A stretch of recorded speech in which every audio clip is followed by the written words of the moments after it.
Hello everyone, welcome to my YouTube channel. Myself Shubham Arora from Shubh Education. उम्मीद करता हूँ आप सभी बढ़िया होंगे। तो आज हम इस वीडियो में बात करने वाले हैं साउथ कजाकिस्तान मेडिकल एकेडमी के बारे में।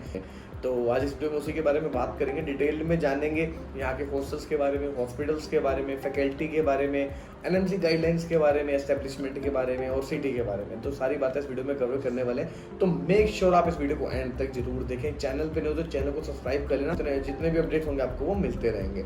तो बात करें सबसे पहले एस्टेब्लिशमेंट के बारे में, तो ये यूनिवर्सिटी एस्टैब्लिश हुई थी 1979 में। तो ये 40 ईयर से भी ज़्यादा ओल्ड एक यूनिवर्सिटी है, वहाँ की गवर्नमेंट यूनिवर्सिटी है ये। ठीक है, बात करें लोकेशन के बारे में, तो ये लोकेटेड है शिमकांत सिटी में। अब शिमकांत कहाँ है? शिमकांत मैं आपको बताऊं तो ये है कजाकिस्तान में लोकेटेड, साउथ साइड ये पड़ता है। तो इसी वजह से इस यूनिवर्सिटी का नाम भी है ये साउथ कजाकिस्तान मेडिकल एकेडमी। इसको एक और नाम से भी जाना जाता है, JSC south Kazakhstan medical academy. ठीक है, तो ये जो लोकेटेड है, ये लोकेटेड है कजाकिस्तान के साउदर्न पार्ट में।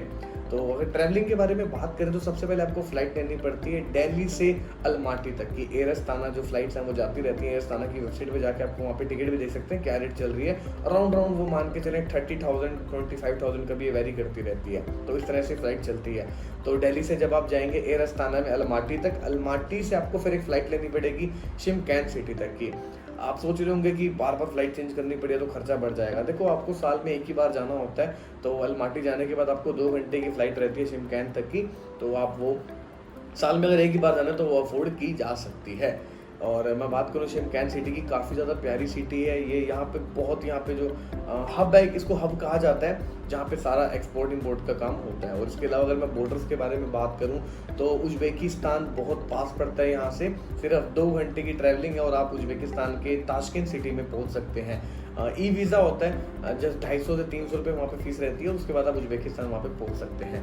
ठीक है, तो ये बात करी बॉर्डर्स के बारे में। अब बात करें यूनिवर्सिटी के बारे में। यूनिवर्सिटी एक, जैसे आपको पहले भी पता है, गवर्नमेंट यूनिवर्सिटी है वहाँ की, और एस्टेब्लिशमेंट भी काफ़ी ज़्यादा इसका पुराना है। एनएमसी गाइडलाइंस के बारे में अगर बात करें तो यूनिवर्सिटी एनएमसी गाइडलाइंस को फॉलो करती है। 5+1 करिकुलम के हिसाब से ये चलती है।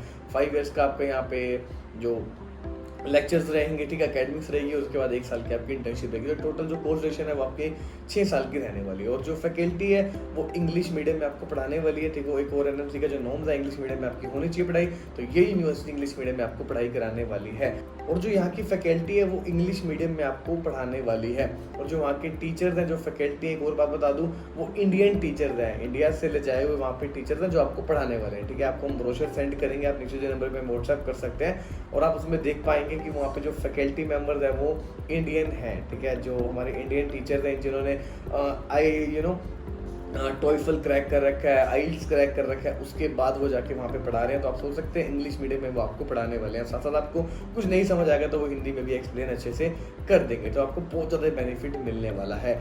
और फैकल्टी काफ़ी ज़्यादा पुरानी भी है। और बात करें इंटरनेशनल स्टूडेंट्स के बारे में, तो इंटरनेशनल स्टूडेंट बहुत ज़्यादा है यहाँ पे। और अगर वहाँ के स्टूडेंट्स के बारे में बात करें तो 11,000 से भी ज़्यादा स्टूडेंट्स आज की डेट में साउथ कजाकिस्तान मेडिकल एकेडमी में पढ़ रहे हैं, जिसमें अलग अलग डिपार्टमेंट्स हैं, जैसे कि faculty of medicine, faculty of dentistry, faculty of nursing, faculty of pharmacy. ठीक है, और हमारे इंडियन स्टूडेंट्स के बारे में अगर बात करें तो यहाँ पे 300 से भी ज़्यादा इंडियन स्टूडेंट्स आज की डेट में यहाँ पे पढ़ रहे हैं। बात करते हैं रिकॉग्नाइजेशन के बारे में, तो ये यूनिवर्सिटी WHO लिस्टेड है। इसके अलावा ये ECFMG, USMLE, GMC और AMC, CHED, तो जितनी भी मेजर कंट्रीज है वहाँ से इस यूनिवर्सिटी के पास रिकॉग्नाइजेशन है। तो अब यहाँ से अपना यूनिवर्सिटी से पास आउट होके अलग अलग कंट्रीज में जा सकते हैं, वहाँ का लाइसेंसिंग एग्जाम दे सकते हैं और वहाँ पे प्रैक्टिस कर सकते हैं। तो आपको यहाँ पे बहुत ज़्यादा बेनिफिट इस चीज़ का मिलने वाला है। बात करते हैं यहाँ के हॉस्पिटल्स के बारे में। तो साउथ कजाकिस्तान मेडिकल एकेडमी के जो हॉस्पिटल बहुत ही ज़्यादा रनिंग में रहते हैं, आपको हमेशा वहाँ पे पेशेंट्स देखने को मिलने वाले हैं, जिससे आपकी जो हैंड ऑन ट्रेनिंग्स है वो बहुत ही ज़्यादा इंप्रूव हो जाती है।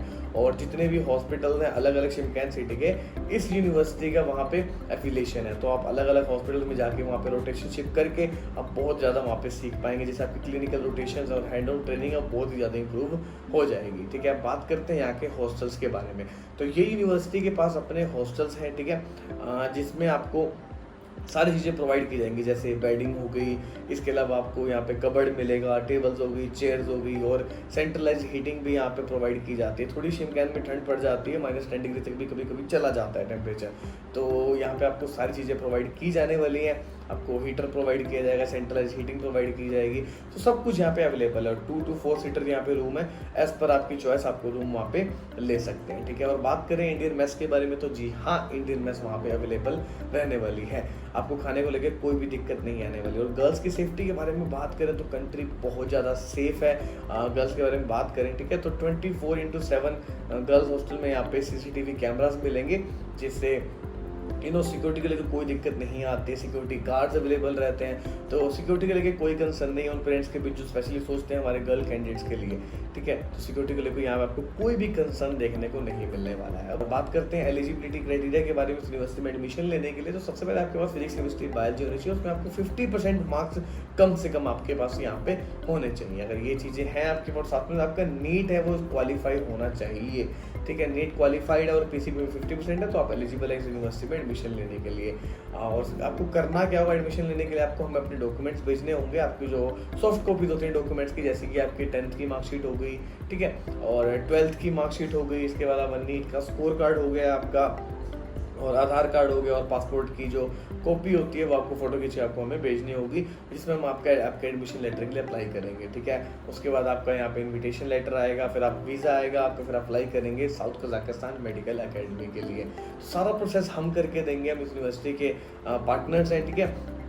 और एडमिशन लेने के लिए आपको क्या करना होगा, नीचे दिए नंबर पे हमें कॉल या व्हाट्सएप करना होगा। तो आज ही अपने इस यूनिवर्सिटी में एडमिशन कराएं।